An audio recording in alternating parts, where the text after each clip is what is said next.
Abram suas Bíblias na primeira carta de João. Primeira carta de João, capítulo 3, versículo 16. Primeira carta de João 3, 16. Pode projetar aqui, irmão, esse versículo, por favor, para todos poderem acompanhar. Conhecemos o amor nisto, que Ele deu a sua vida por nós. E nós devemos dar a vida pelos nossos irmãos. Parafraseando isso aí, você vai encontrar no Evangelho de João 3,16, a Bíblia dizendo que Deus amou o mundo de tal maneira que deu seu Filho unigênito, para que todo aquele que nele crê não pereça, mas tenha a vida eterna. O título da mensagem que Deus colocou em meu coração para hoje é o escândalo do amor de Deus. Você pode responder isso? Diga: o escândalo do amor de Deus. O modo como Deus nos ama é escandaloso. Uma vez eu fui convidado para fazer um trabalho semanal aqui no batalhão e eu ganhei um título honorário de capelão voluntário. E eu passei cerca de 3 anos e pouco fazendo esse trabalho aqui no batalhão, todas as sextas-feiras, e tive a oportunidade de acompanhar alguns militares que passavam por dificuldades diversas. Foi um aprendizado maravilhoso para a minha vida. E enquanto eu estive ali, eu fiz amizade com alguns oficiais. E uma vez um major, ele virou para mim e ele disse assim: Pastor Teobaldo, há uma coisa em vocês evangélicos que eu não entendo. Como é que vocês dizem que é uma pessoa que aprontou tanto, depois ela aceita Jesus e vai para o céu? Não há justiça nisso. Eu disse aí é que o senhor se engana. A justiça, ela prevê que a alma que pecar, esta morrerá. Mas Deus demonstrou o seu amor justamente quando Ele mandou o seu Filho na cruz, para Ele receber sobre Ele a culpa que era minha, o preço do meu pecado. E eu não sou salvo por mérito, eu não sou salvo por causa das coisas que eu faço. Eu sou salvo porque Ele fez por mim o que eu não poderia fazer. Ele deu a vida em meu lugar. É por causa da graça de Deus demonstrada pelo amor de Cristo na cruz que eu sou salvo. Ele, claro, infelizmente não entendeu isso. Ele disse: eu sou kardecista e eu creio que a pessoa que comete erros, ela vai de algum modo voltar e ela vai passar por uma situação em que ela vai ser tratada, passando por sofrimentos para compensar isso aí. Eu não creio dessa forma. Eu creio que a salvação, ela não é meritória, ela é consequência de um único ato: o amor de Deus demonstrado na cruz em Cristo Jesus. E esse amor, ele não fundou uma religião. A gente chama de religião.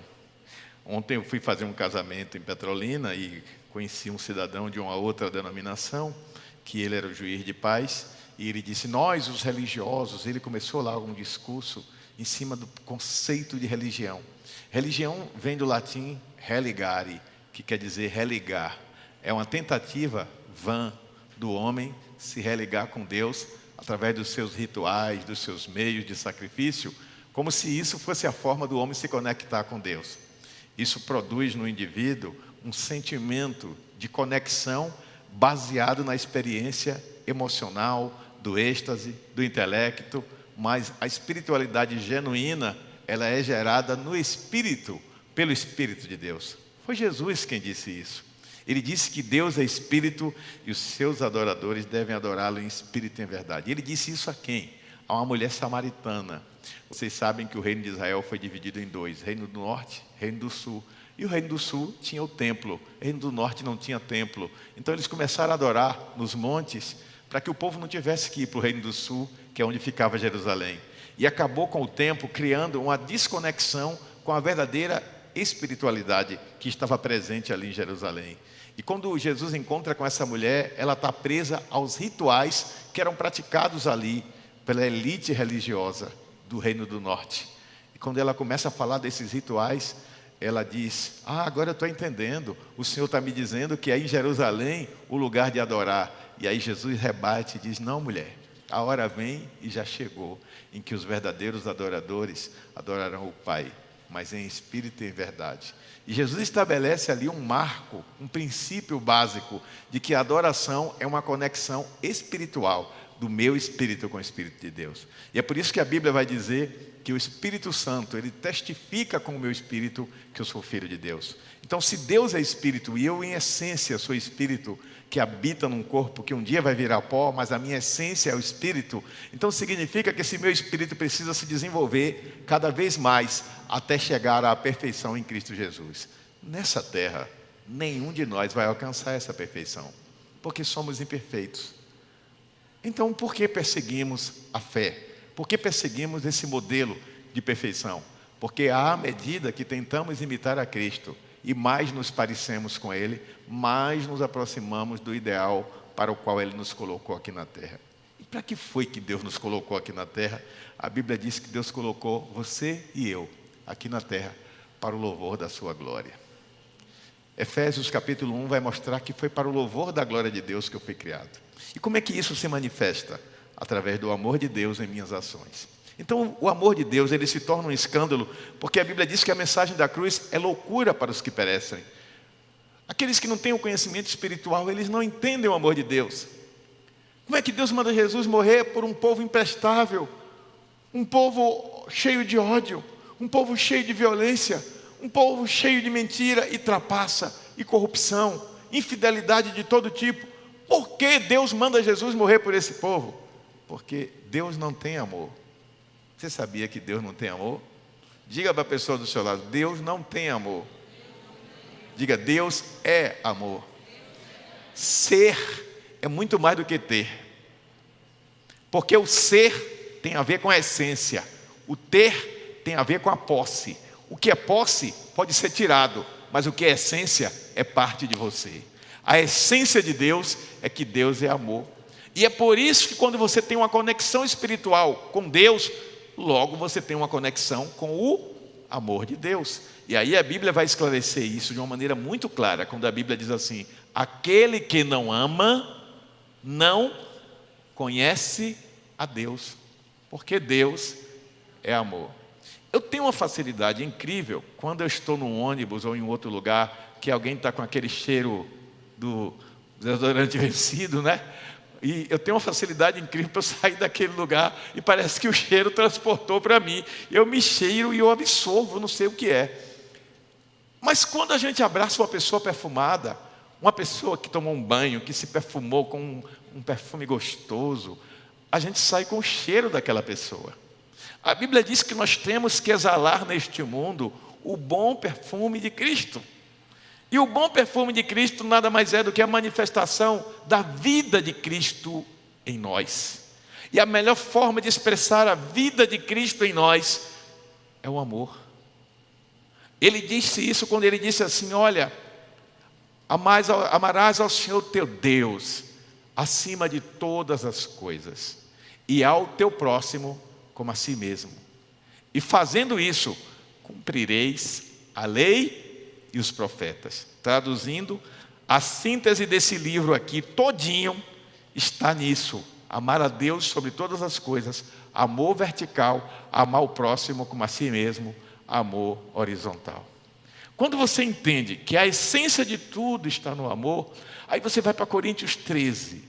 Em Coríntios 13, o apóstolo Paulo, escrevendo para aquela comunidade de crentes da cidade de Corinto, uma cidade costeira, marítima, altamente depravada, uma cidade altamente envolvida com idolatria aos deuses da Grécia, uma cidade que tinha rituais que envolviam práticas sexuais reprováveis. Ele olha para aquela comunidade e ele diz: olha, ainda que eu falasse a língua dos homens e dos anjos, mas eu não tivesse amor, nada valeria. Ainda que eu desse o meu corpo para ser queimado vivo, não teria valor algum. Ainda que eu desse todos os meus bens aos pobres, de nada valeria se não tivesse amor. Porque o amor, ele começa a descrever, ele não age por interesse, ele não busca aquilo que é um interesse pessoal, aquilo que vai trazer um ganho próprio. O amor, ele é desinteressado. A única coisa que realmente interessa ao amor é ver o outro feliz. E aí ele começa a descrever que somente por meio do Senhor Jesus é que o verdadeiro amor pode ser manifesto em nós. E aí quando eu olho para esse texto, eu me pego pensando, será que eu amo? Ou será que eu ajo por interesse? A gente está vendo, como eu disse há pouco, o número de crentes crescendo no Brasil. Calcula-se que hoje já somos 1/3 da população brasileira. Eu acho até que somos mais. E nesse universo de que cada 3 pessoas que moram no Brasil, uma é evangélica, ou pelo menos diz que é, eu pergunto, onde estão essas pessoas? Eu vou fazer igual aquela pergunta que é uma brincadeira com aquele programa da Globo, o Globo Repórter. Onde vivem? O que comem? O que bebem? Vou além. Onde se escondem? Que evangelicalismo é esse que é desconectado daquele irmão que sofre? É desconectado da responsabilidade social com os mais pobres. É desconectado do cuidado com a viúva e com o órfão, algo recomendado pela palavra de Deus. É desconectado do irmão que senta ao seu lado, de fato se importar com ele. Como diz a palavra, orar pelo irmão, levando a carga do irmão, chorando com os que choram e não somente se alegrando com os que se alegram. Que tipo de amor é esse? A gente pode compreender o amor olhando para Deus como referência, como paradigma, como modelo, como base, para nós produzirmos em nós uma compreensão do que é esse amor que Deus quer. Então vamos fazer uma caminhada juntos aqui. Primeiro, em João 3,16 diz que Deus amou o mundo de tal maneira que deu seu Filho unigênito, único gerado, para que todo aquele que nele crê não pereça, mas tenha a vida eterna. Então, é um amor que enxerga a condição e a necessidade do homem. Deus olhou do céu e diz a palavra de Deus através do profeta Ezequiel. Disse Deus, não há um justo, nenhum sequer. Aí Paulo, no Novo Testamento, no livro de Romanos, ele vai parafrasear isso e dizer, todos pecaram e destituídos estão da glória de Deus. Ou seja, o destino do homem era a condenação eterna. Aí o Evangelho de João 3, versículo 36, vai dizer que se o homem permanece no pecado, a ira de Deus sobre ele permanece. Mas aquele que se arrepende e aceita o Filho Jesus Cristo como seu Salvador, o amor de Deus virá sobre ele. Então o que tira a pena, a condenação, é o amor de Deus. E o amor de Deus só foi manifesto porque Deus olhou do céu e enxergou a nossa condição. Agora, parafraseando esse modelo de Deus, como é que eu posso me importar com o outro se eu não olho para o outro? Se eu não atento para os que estão sofrendo à minha volta? Agora há pouco uma irmã me abordou aqui, que tem uma pessoa da nossa igreja, eu não vou citar o nome porque não fui autorizado, que está passando por um momento delicado na família, de enfermidade. Enfermidade com alguns membros da família, enfermidade séria, grave. E eu sei de pessoas aqui da igreja que estão passando por problemas de enfermidade. E às vezes, me desculpem, às vezes eu não cito aqui, porque não me autorizam citar. E eu não quero expor desnecessariamente. Mas seria bom quando você passa por lutas e dificuldades, que você tivesse a coragem de compartilhar com a sua comunidade. Porque nós somos uma comunidade de irmãos, irmãos que se congregam unidos pela fé no Deus do amor. E onde há amor tem que haver essa mutualidade, essa troca de informações que gera interesse e cuidado. É óbvio que às vezes se infiltram em nosso meio pessoas oportunistas, que são sanguessugas, não são crentes, querem se misturar ao nosso meio para tirar alguma vantagem.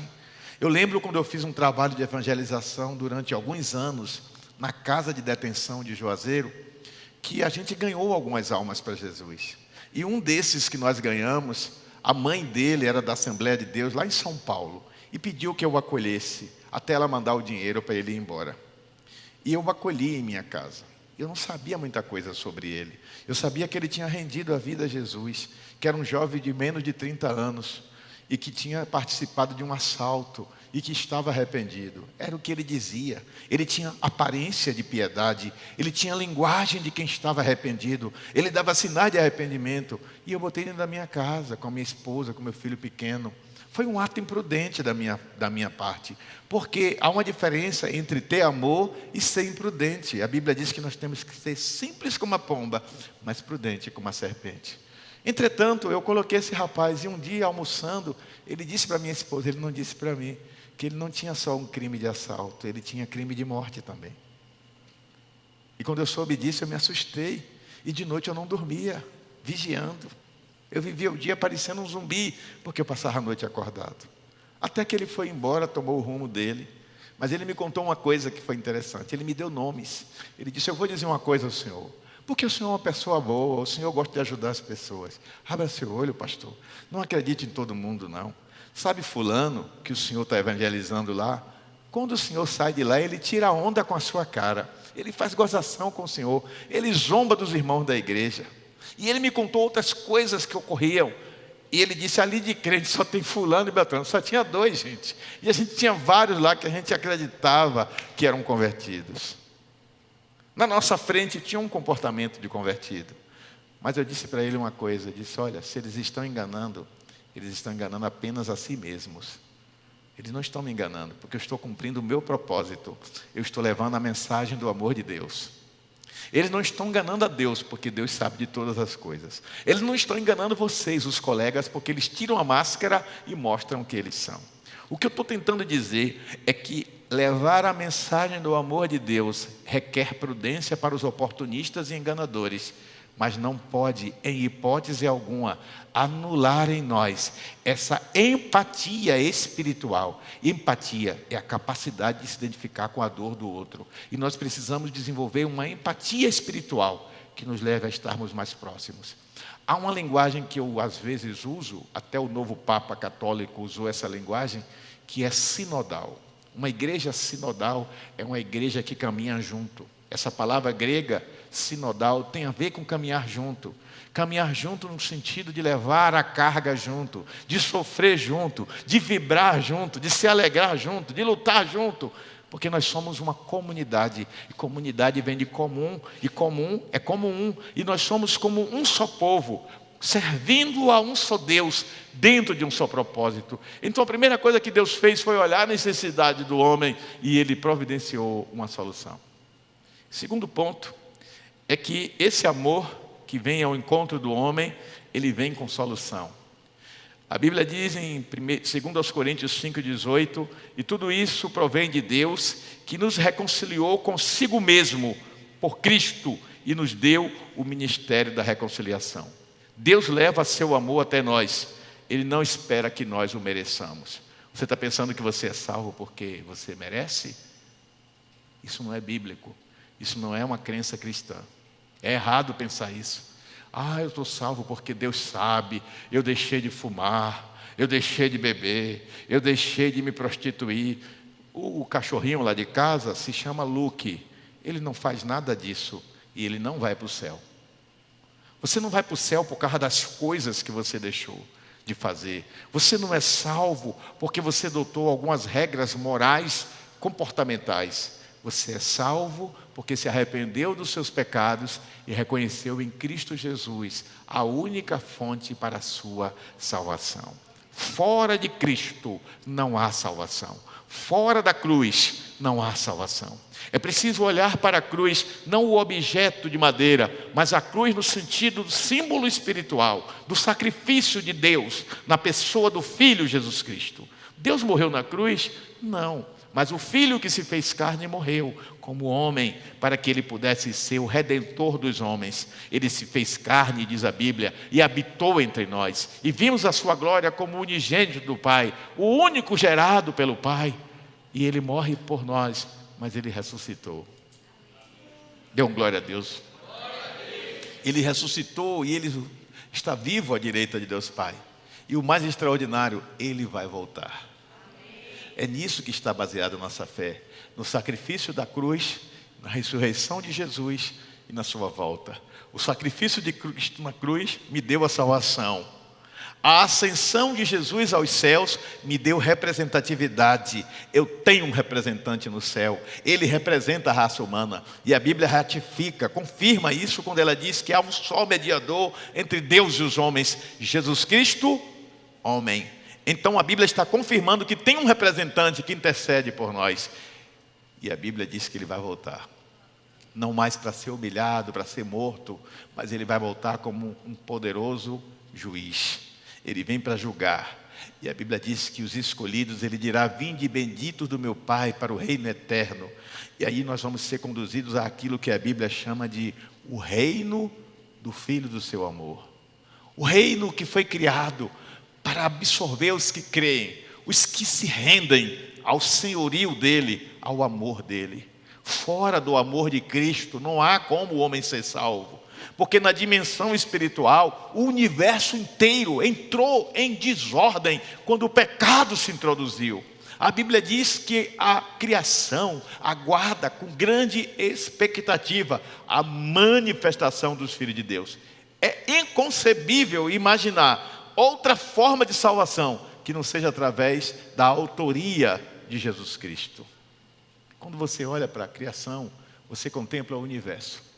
Você olha para o céu, você vê aquele brilho das estrelas, e eu não sei se você sabe, mas algumas daquelas estrelas nem existem mais. É só o brilho. E tem muitas pessoas que estão vivendo na terra assim, elas têm uma aparência de que tem brilho, mas é só a aparência. É por isso que volta e meia, estamos no mês de prevenção do suicídio, é por isso que volta e meia pessoas que achamos que são bem-sucedidas, pessoas que achamos que são poderosas, pessoas que achamos que são influentes, pessoas até que são famosas, dão fim à sua vida, porque perderam o propósito, perderam o sentido da existência, perderam o motivo para brilhar. Mas graças a Deus em Cristo Jesus, em quem nós temos a vitória, porque existe uma mensagem que pode devolver o brilho a essas pessoas. A solução é Jesus Cristo. A Bíblia diz que Cristo em nós é a esperança da glória. Você pode repetir isso comigo? Diga: Cristo em nós é a esperança da glória. Então nós não podemos absorver a mensagem de Deus e retê-la para nós. Nós temos que compartilhar com outros, porque ao nosso redor existem pessoas sofrendo e a gente não sabe. Alguns a gente até percebe, mas a maioria oculta de um modo muito hábil. Sabe quando uma pessoa se torna escravo das drogas, de substâncias tóxicas, entorpecentes, que as aliena e desconecta da realidade? No fundo, aquela alma está pedindo por socorro. Aquela pessoa está dizendo assim: olha, eu estou tão derrotado, eu estou tão destruído dentro de mim, que eu não quero estar conectado mais com essa realidade. Eu preciso de alguma coisa forte que me desconecte dessa realidade. Aí você chega para ele e diz: eu tenho uma coisa que é melhor do que maconha, é melhor do que cocaína, é melhor do que crack, é melhor do que qualquer substância, e que não vai te desconectar do mundo. Pelo contrário, vai conectar você com esse mundo, com um novo olhar, um olhar de poder, um olhar de fé, um olhar de transformação, um olhar de vida, vida em abundância. É o amor de Deus em Cristo Jesus. Porém, ninguém vai falar desse amor genuinamente e fluir espiritualmente se não estiver tomado e envolvido por esse amor. Vai ser um hipócrita. Vai ser alguém que está fazendo um discurso falso, que vai estar falando de uma coisa que não vive, de uma coisa que não encarna, de uma coisa que não é parte de si mesmo. E as pessoas percebem. E o mundo está cheio de crente fajuto, falsários da fé, que fingem amar, mas vivem mais para julgar, vivem mais para apontar pecado.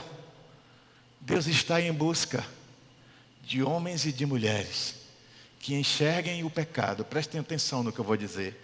Enxergue o pecado, identifique como pecado, chame de pecado, dê nome ao pecado, combata o pecado, mas acolha o pecador. Ame o pecador. Porque uma figura ilustrativa boa para isso é o bebê. O bebê faz as suas necessidades básicas e ele está lá sujo de cocô. A mamãe pega, leva na banheira, dá um banho, limpa o seu bebê, perfuma, bota talquinho e joga a água com a sujeira que ela lavou do seu bebê fora. Mas ela não joga o bebê junto com a água. Você precisa entender que o pecador que está imerso no pecado, seja que tipo de pecado for, reitero, seja que tipo de pecado for, por mais que aquilo te cause repulsa, nojo, dificuldade de estar no mesmo ambiente com a pessoa, por mais que a conduta moral, social, sexual, ou seja o que for dele ou dela, cause em você um sentimento de não querer estar perto, a Bíblia diz que o amor de Cristo nos constrange a estar perto, para levar a solução, a resposta. E o nome da resposta é Jesus Cristo. Somente por meio do amor de Jesus Cristo, demonstrado na cruz do Calvário, você vai conseguir. Terceiro lugar, o amor de Deus é um amor que não obriga a servi-lo. Ele é um amor que enxerga a condição e a necessidade do homem. Ele é um amor que vem ao encontro do homem com a solução, mas o amor também que não obriga a servi-lo, mas convida a segui-lo livremente. Jesus Cristo disse: tudo aquele que quiser, olha bem, que quiser, Ele não está obrigando. Vir após mim, negue-se a si mesmo. Gente, negar-se a si mesmo não é tarefa fácil não. Porque para o indivíduo negar-se a si mesmo, ele precisa de 3 coisas. Ele precisa de autoconhecimento, ele precisa de autoaceitação e ele precisa depois praticar a autonegação. O autoconhecimento é você mergulhar dentro de si mesmo, como diz o salmista no Salmo 139, com a ajuda do Espírito Santo: sonda, meu Deus, e vê se há em mim algum caminho mau. Fazer um inventário espiritual de si. Epa, eu ainda tenho na minha vida tal coisa e eu pensava que eu estava livre disso. Ai meu Deus, eu nunca percebi que eu tinha esse aspecto. Me ajuda, Deus, a vencer isso. É se auto-identificar com a ajuda do Espírito Santo. E quer saber uma coisa? Todos nós aqui, você que está assistindo e eu, toda a humanidade, tem áreas da vida que ainda precisam de conserto. Todos, sem exceção. Porque somos imperfeitos, somos feridos, somos traumatizados, somos marcados negativamente por experiências ruins da vida, algumas provocadas por nós mesmos, outras provocadas por terceiros, mas ficar se escondendo atrás disso, com vitimismo espiritual, tentando se justificar na sua conduta má, por uma coisa que já tem solução, como eu disse há pouco, em Jesus, não é o correto. O correto é mergulhar na presença, é mergulhar profundamente nessas águas da unção do Espírito Santo, nessas águas da revelação de Deus, nessas águas do amor de Deus, que nos toca profundamente e que nos mostra que existe um Deus pessoal, que nos conhece e se importa conosco, e que Ele diz: vinde após mim. Ele está convidando aí depois dele. Quando eu tenho um autoconhecimento, eu tenho que produzir a autoaceitação, que é não vir com discurso e argumento negando que aquilo está em mim. Eu sou ciumento, eu sou mentiroso, eu sou invejoso, eu tenho atração por tais e tais coisas que é contra a palavra de Deus. Eu tenho práticas que são contrárias à palavra de Deus. Como eu vou vencer isso? É pedir ao Espírito Santo que te revele, mas também ao Espírito Santo que te convença a aceitar, porque você só vai negar aquilo que você já reconhece que tem em você. Como você vai negar uma coisa que você não admite que tem? Não, eu não sou invejoso. No dia em que você assumir que é invejoso, aí você está habilitado a dizer que este invejoso dentro de mim morra, para que o homem dependente da graça de Deus nasça. Não tenha vergonha de se desnudar na presença de Deus, para que Deus veja você como você é por inteiro, sem nenhuma roupagem de falsidade, sem nenhuma máscara. Porque Deus quer tratar você na sua inteireza, na sua totalidade, na sua plenitude, para fazer de você um homem ou uma mulher segundo o seu coração. Amém? Então, esse amor de Deus, Ele respeita a nossa liberdade, Ele não força a nossa fé nele, mas Ele nos convida insistentemente a segui-lo e a confiar nele. O salmista no Salmo 37 diz: entrega o teu caminho ao Senhor, confia nele, e o mais Ele fará. Diga isso para o irmão do seu lado. Diga: entrega o teu caminho ao Senhor, confia nele, que o mais Ele fará. Mas em quarto lugar, esse amor é um amor que compartilha, que serve e ensina com paciência. Em 1 de João 3,16, como nós lemos no início, está escrito que nisto conhecemos o amor, que Cristo deu a sua vida por nós e devemos dar a vida pelos irmãos. O escandaloso amor de Deus precisa também ser escandaloso em nós. O mundo precisa se escandalizar com o nosso amor.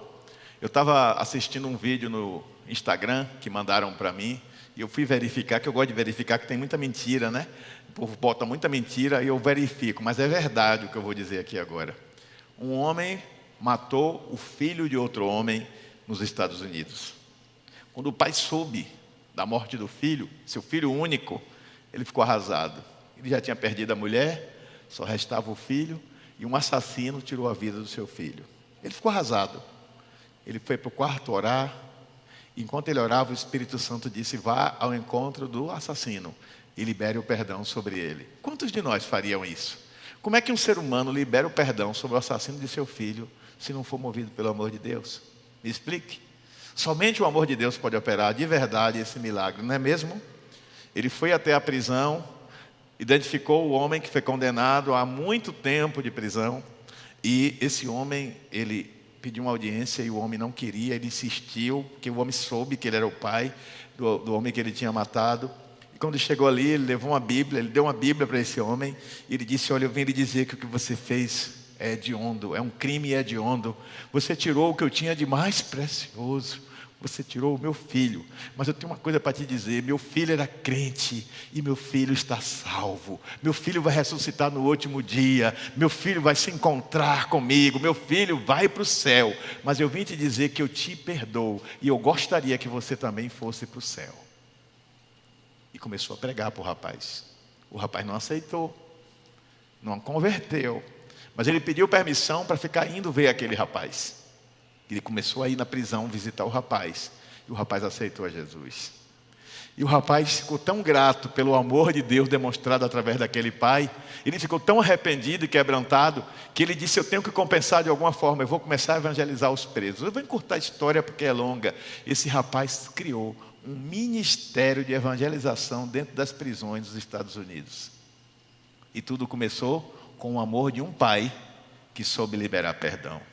Você não faz ideia da corrente do bem que um único ato de amor é capaz de desencadear.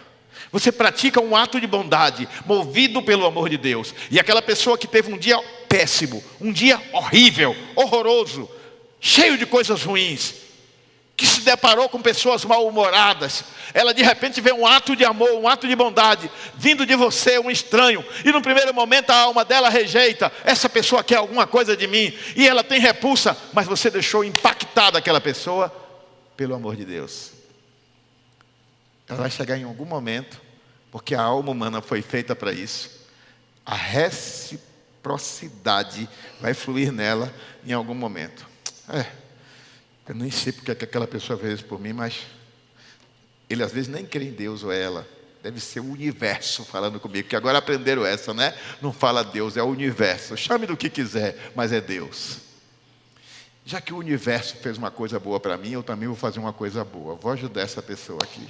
E aí aquela pessoa também teve um dia ruim, brigou com o marido, brigou com a esposa, brigou com os filhos, brigou com os pais, não está legal. E aí aquela pessoa reproduz a bondade. Porque o amor, ele tem essa capacidade invisível de ser reproduzido e ser repassado, tanto quanto o ódio. Ninguém nasce odiando e ninguém nasce amando. Amor e ódio são aprendizados, exercitados ao longo da vida. Mas eu tenho uma coisa para te dizer: você não nasceu vocacionado para o ódio, você nasceu vocacionado para o amor. Ponha dentro de uma sala, de uma creche, o neto de Lula e o neto de Bolsonaro. Vou usar esses dois.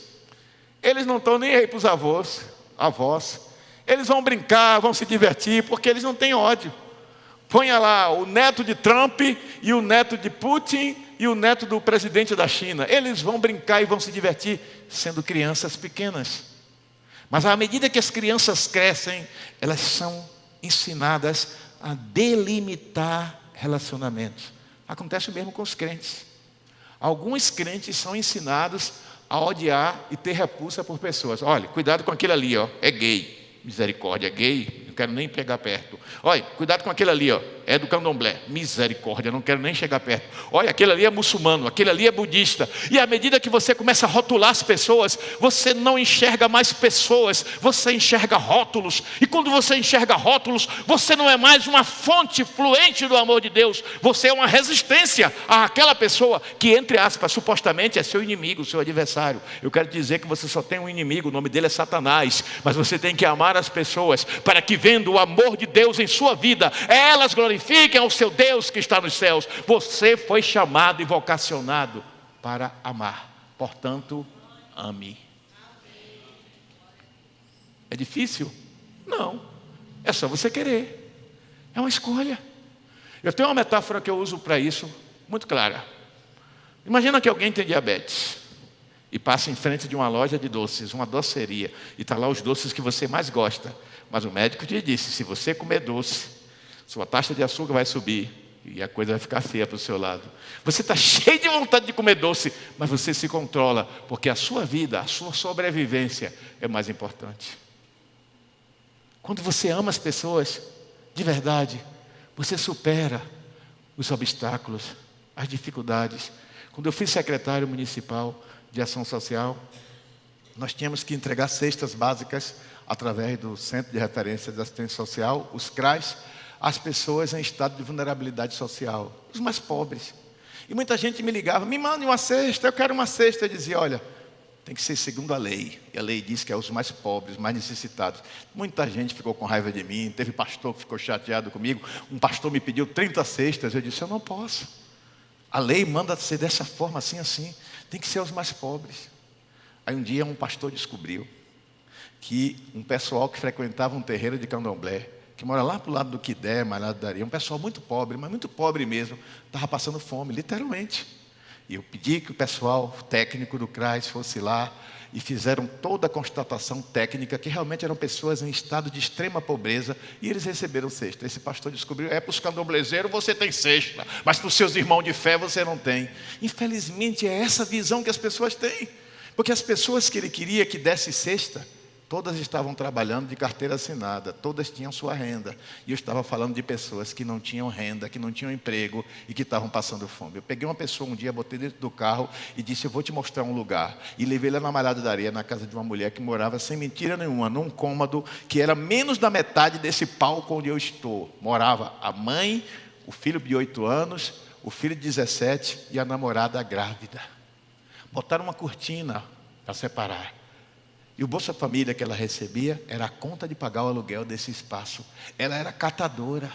E ela catava plástico, latinha para vender, para ter o que comer. E eu fui lá pessoalmente e constatei a pobreza dessa mulher. E eu disse, é desse tipo de gente que eu estou falando.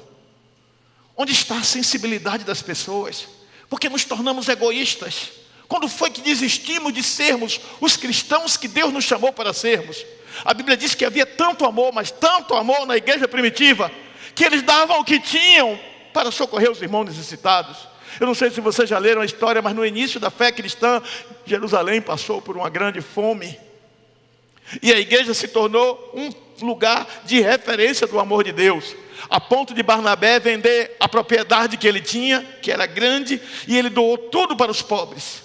Aí veio Ananias e Safira e venderam e deram só a metade, mentindo para Deus, porque queriam ganhar prestígio na igreja. E Deus os matou por causa da mentira.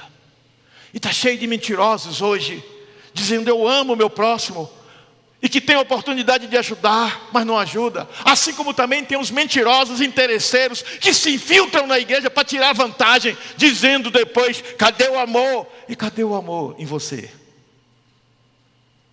A irmã dá à luz, o marido sai para trabalhar, ela está dentro de casa sozinha. Por que essas pessoas não dizem assim, eu vou lá ajudar a lavar os pratos, eu vou passar uma vassoura na casa? Mas só querem ser servidas. Existem os que só querem ser servidos e existem os que recusam-se a servir. As duas posturas estão erradas, porque o verdadeiro amor, ele não tira vantagem. O verdadeiro amor tem a consciência de que há mais prazer em dar do que em receber. Que amor é esse? A Bíblia diz que Jesus falou assim aos seus discípulos, Vocês me honram com os lábios, mas os seus corações estão longe de mim. E o apóstolo vai dizer: não amemos de língua, nem de palavra, mas amemos de verdade. Sabe como é que se ama de verdade? Com atitudes. É com atitudes que a gente demonstra o verdadeiro amor. Mas em penúltimo lugar, esse amor que Deus demonstra é o amor que nos transforma, nos salva e nos chama para viver para Ele. Diga: nos transforma, nos salva e nos chama para viver para Ele. Deus quer que eu viva para o louvor da sua glória aqui na terra. O amor de Cristo nos impele a amar e servir aos outros, transformando vidas e nos fazendo agentes do reino de Deus aqui na terra. Existe um homem que ele era um homem muito famoso. Ele era um músico, um pianista fabuloso, extraordinário. Ele também era um médico brilhante. E ele largou tudo na Europa e foi para a África pregar. Ele passou anos e anos pregando na África. E quando ele voltou à Europa, ele fez um concerto. E uma multidão foi para ouvi-lo. E o dinheiro que ele ganhou, uma fortuna, ele juntou tudinho e doou para o povo africano. Quando ele morreu, o corpo dele foi trazido de volta para a Inglaterra.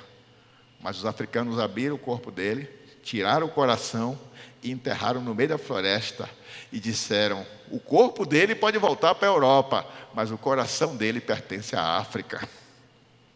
Muitas pessoas não entendiam porque aquele homem brilhante, inteligente, de família influente, talentoso, foi perder, entre aspas, os anos dele na África. Jesus deu a resposta a isso quando ele disse: aquele que amar a própria vida, perdê-la-á, mas aquele que perder a vida por causa de mim, achá-la-á. Significa que servir ao outro na direção do Espírito Santo é a maior demonstração de amor. Uma vez eu estava na orla conversando com uma pessoa bastante conhecida aqui em Juazeiro, uma pessoa do meio do rádio, e a pessoa disse assim: o senhor é um homem tão inteligente, eu admiro o senhor, é um talento desperdiçado sendo pastor. Certamente era para eu ser alguma outra coisa que não fosse ser pastor, pois eu me realizo sendo pastor, porque eu estou no lugar que Deus mandou que eu estivesse, fazendo aquilo que Ele mandou que eu fizesse. Eu posso morrer com uma mão na frente e outra atrás, sem dinheiro, sem recursos, mas eu tenho certeza de que o meu nome está escrito na glória e que eu vou me encontrar com o meu Redentor que vive para sempre. Cuidado você que está preocupado em juntar tesouros na terra, você que está preocupado em ter prestígio, em ser aplaudido e reconhecido. Não que seja pecado receber aplauso e reconhecimento, isso faz bem para a alma, mas não se torne escravo disso, porque todo louvor e toda honra que você receber aqui na terra, todo bem que você conquistar aqui na terra, você tem que colocar tudo aos pés da cruz e dizer: é teu, Senhor, é teu o louvor, é tua a honra, é tua a glória, é teu, Senhor, eu sou teu, tudo é teu, tudo é dele, porque somente Ele, só Ele é digno de tudo.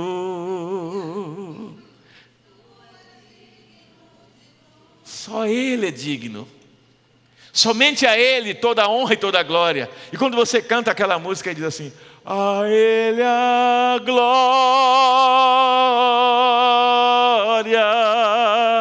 a Ele a glória, a Ele a glória.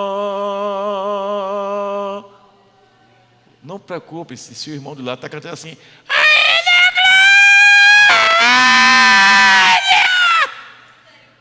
desafinado, doendo no seu ouvido, mas no espírito, sabe como é que ele está cantando?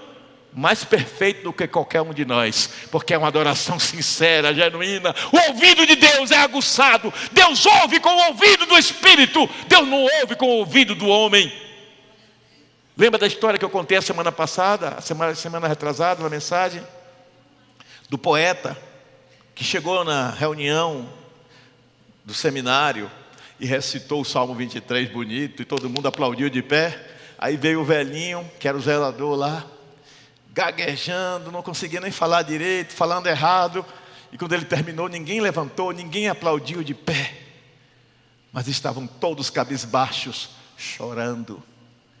E aí o homem chorando também, o apresentador disse, o primeiro, o poeta, ele conhece o salmo do pastor, mas esse Senhor, ele tocou o nosso coração, porque ele conhece o pastor do salmo. Mais do que conhecer a palavra de Deus, é preciso conhecer o Deus da palavra. Tem muita gente que conhece a Bíblia de cor, mas não a vive, porque não tem relacionamento de intimidade com Deus. Não vive a plenitude do amor que transforma, que salva e que nos convida a viver em plenitude com Ele. E por fim, é um amor que se sacrifica pelo ser amado. Romanos 5, versículo 8 diz que Deus prova o seu amor para conosco pelo fato de ter Cristo Jesus morrido por nós, sendo nós ainda pecadores. Diga esse final, sendo nós ainda pecadores. Olha que coisa extraordinária, Ele morreu enquanto nós ainda éramos pecadores. Ele nos amou quando nós não estávamos nem aí para Ele, ó. Ele nos deu a vida, sabendo que muitos o rejeitariam. Mas a Bíblia diz que Ele veio para o que era seu, os seus não receberam, mas aos que o receberam, deu-lhes o poder de serem feitos filhos de Deus. Que amor é esse? Que amor é esse? Que nos impele a querer ser como Ele é. Jesus, que amor é esse? Que fez com que o Senhor abrisse mão da tua glória para vir a esse mundo mortal de homens egoístas, fedendo a pecado, e tu, cheio de santidade, de perfeição, circulou entre os imperfeitos, entre os pecadores, dos quais eu sou o principal. Que amor é esse que me alcançou quando eu estava escravizado pelo pecado, condenado à eternidade distante de Deus? Que amor é esse que insistiu em me alcançar, mesmo quando eu não queria, mas que me alcançou? E que posso eu fazer por esse amor? O salmista no Salmo 116, versículo 12 diz, que darei eu ao Senhor por todos os benefícios que me tem feito. Sabe como é que você paga? Compartilhando esse amor com outras vidas. Falando desse Jesus maravilhoso para outras pessoas. O amor de Deus é escândalo para os que perecem, porque eles não compreendem a magnitude, a grandeza, a profundidade e principalmente a beleza espiritual do amor de Deus. Esse entendimento que a Bíblia chama de discernimento só pode ser feito pela intermediação do Espírito Santo. A profundidade disso tudo que eu falei só é entendido de maneira clara, espiritual, com a ajuda do Espírito Santo. Porque a Bíblia diz que o homem natural, ele entende tudo naturalmente, mas o homem espiritual, ele entende as coisas espiritualmente. Por isso o homem natural é capaz de olhar para uma flor e ver só uma flor. Mas o homem espiritual, ele olha para uma flor e ele vê o milagre de Deus. Ele lembra que Pedro diz, seca-se a erva e cai a sua flor, mas a palavra do Senhor permanece para sempre. Eu quero encerrar dizendo que o amor de Deus nos constrange. Nos constrange a quê? A reconhecermos que somos pecadores, miseráveis, indignos da salvação. A reconhecer que a misericórdia do Senhor nos alcançou na pessoa de Cristo e que por meio dele temos a vida eterna. A reconhecer que quando não compartilhamos esse amor, estamos sendo egoístas. E a maior demonstração de que o amamos é amando o próximo, falando desse maravilhoso amor. E nos constrange a amá-lo e a amar o nosso próximo como a nós mesmos. Hoje é dia de ceia, nós vamos compartilhar do pão e vamos beber do cálice. Lembremos que somos um no Senhor e que este mundo está faminto e sedento de uma palavra de esperança, de uma palavra de vida, de uma palavra de amor genuíno. E nós que servimos a Cristo, temos a obrigação de levar esse amor aos corações sedentos e famintos por este amor. Amém?